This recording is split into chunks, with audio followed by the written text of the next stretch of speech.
This presentation is to demonstrate the basic operation and then the setup functions of the 7000E ream cutter. So let's start with basic operation. First, you're going to take about half a ream of paper, something around 250 or so sheets. And that's about the max that you can cut in the 7000E at one time. Just slip it in through the front of the machine. Adjust your back gauge to whatever measurement you want. And you just want to slide your paper back there and make sure that it's nice and square. Once your paper is nice and square, you want to lower the clamp. And the clamp doesn't need to be excessively tight. If the clamp is just snug, that's fine. If you've got a nice sharp blade, it'll cut right through the stack. Then we're going to release your safety latch, bring the handle down firmly but slowly, and cut all the way through the stack. And when your blade is nice and sharp, the waste should separate from the rest of the stack very clean and easy, the way that you see here. If it doesn't, then there's probably a couple of different things that need to be done. So let's talk about those things. So we're going to take the paper up back out of the cutter. And there's one, two, or both things that you need to do first before you do anything else. One is rotate your cutting stick. The cutting stick becomes worn over a period of time. It gets a number of grooves in it because of the blade coming down and pressing in slightly into the cutting stick, which is normal. It's supposed to do that. To remove the cutting stick, there are two retainers on the 7000E, one on either side. So as you can see, we're removing the retainer from the left side. We're going to come around and remove the retainer from the right side.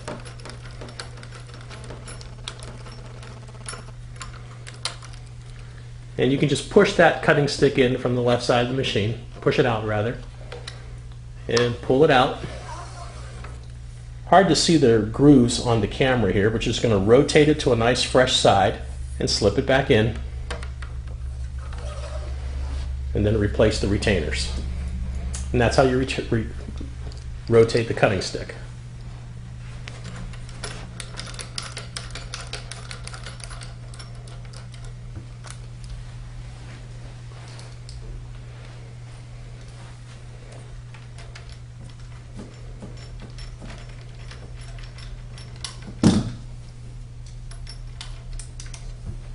Now, another potential problem that you might be having if your 7000E is not cutting through the entire stack is that you need to adjust the depth of cut on the blade.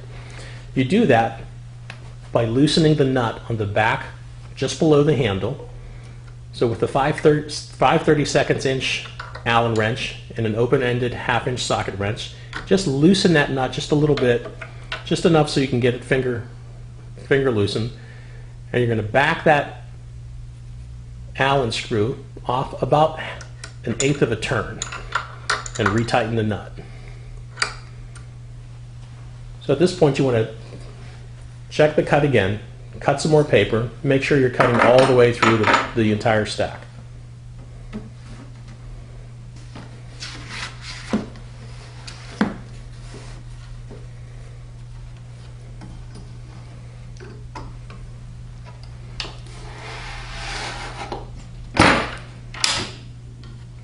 And you want to get a nice clean cut, but you don't want to cut too far into that cutting stick. It should really just kind of touch the cutting stick. As you use your 7000E cutter, the blade will dull over time. Over time, you will also fail to cut through the last sheet, as I will demonstrate. Normally, you should cut through everything. I just made a full cut.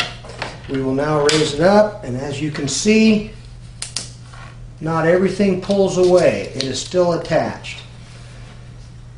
Without having to quite yet remove the blade, and it still has cutting life, we will adjust the handle stop.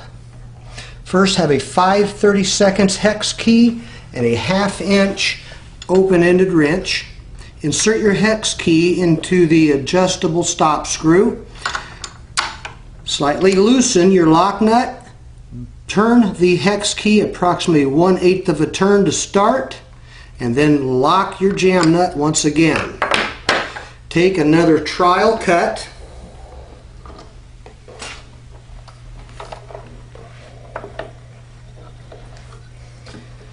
Do not over clamp. It requires just a slight bit of clamping. Let's take another cut. It's sounds like we got a very good clean cut. Everything comes out cleanly. This will work for depends upon how much you're cutting, but this will work until you do have to replace a blade with resharpened blades. To perform a blade change, you are required to have a 1/2 inch open or closed end wrench, a 3/16 hex key, a 5/32 hex key, and a standard number 2 Phillips. For this demonstration, I will be utilizing a 5/32 powered hex key to speed things along. To start, let's remove the front panel, or the front deck. This is required to gain access to other clamp bolts.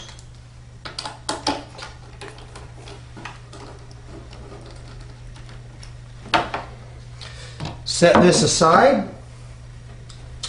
Remove the top one single screw from the top cover. The cover has a small locking tab at this end, so please pull the direction towards the hand wheel and the cover will come off.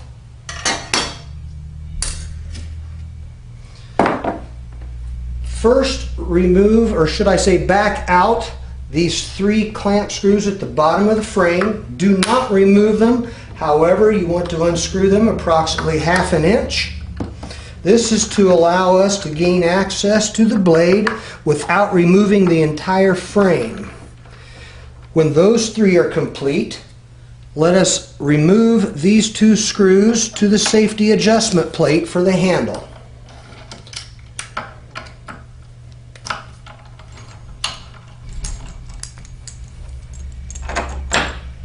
Next, there is a small screw up here that is holding a spacer. You may want to please bring the handle down a little bit when you do this. Hold on to the spacer that's inside so that it does not fall when you pull out the screw. There is our spacer. On the back, I am going to turn this unit around. There are a total of 4. There's 2 on one side, 2 on the other. I am going to use our power driver.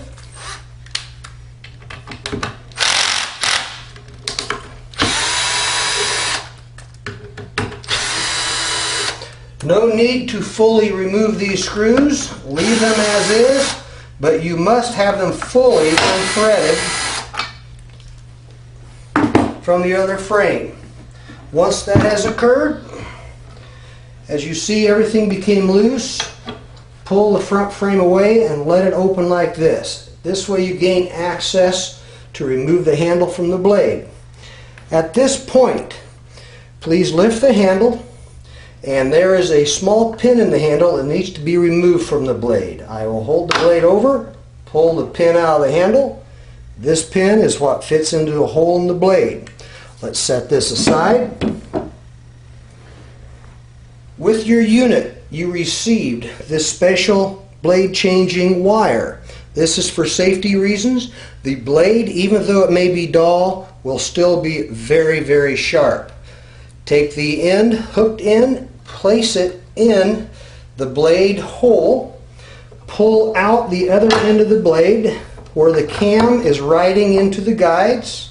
Be very careful when removing. When it comes out, please be careful of the cutting edge. Hold it away from you. There is a small roller that is on the blade. When changing the blades, remove this roller. When you have a new blade, lubricate both the pin and the inside of your roller and reapply. This unit will not work correctly without you reapplying the roller. Let us pretend this is the new blade that we're putting back in. We are going to be doing everything in reverse. Please, right now, put your hook back in the blade. Insert that roller down between the 2 45-degree cam guides and then lower the blade down to the cutting stick. Remove your wire. The blade will want to fall over, as you see. This is a benefit. As I said, when the blade falls forward, you can see the exposed roller that fits in the cam slot. Make sure that that roller will be reinserted in the cam slot after we have the handle reapplied to the blade. As mentioned earlier, the handle has a pin. This pin fits into the open hole in the handle. Make sure you get it started squarely and then push the side frame back in place to secure the assembly. At this time, retighten the 3 bottom frame bolts.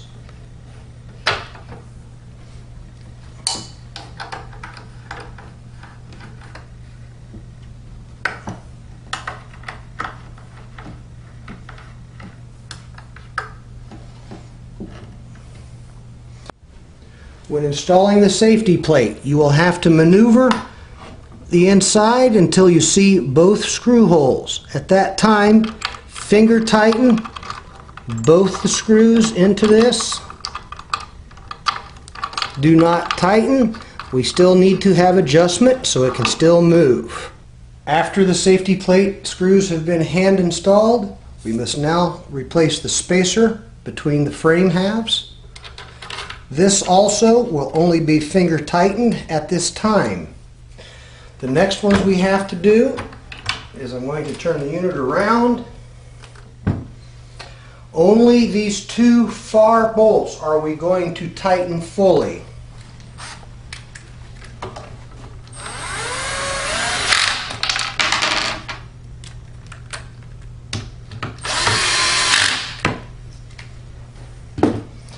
These other front 2 still only just slightly finger tighten at best.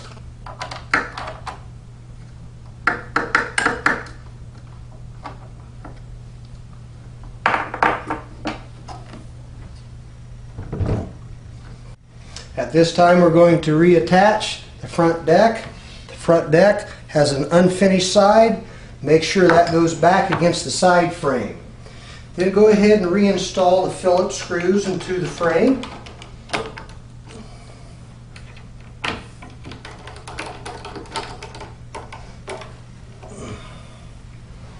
We are now going to re-level the blade. Now to level the blade, you need to cut 5 pieces of 20-pound bond paper, approximately 1 to 1.5 inches wide. Stack them. Place it to the left end of the blade closest to the hand wheel. Release the safety and let the handle come down. You should be securing the paper without cutting. At this point, I will want you to push down and to the right on the handle. And a good thing to try to make sure is that while these 5 sheets are down here and I'm pushing, you cannot get any paper under the blade. At that point, tighten your screws in the safety plate.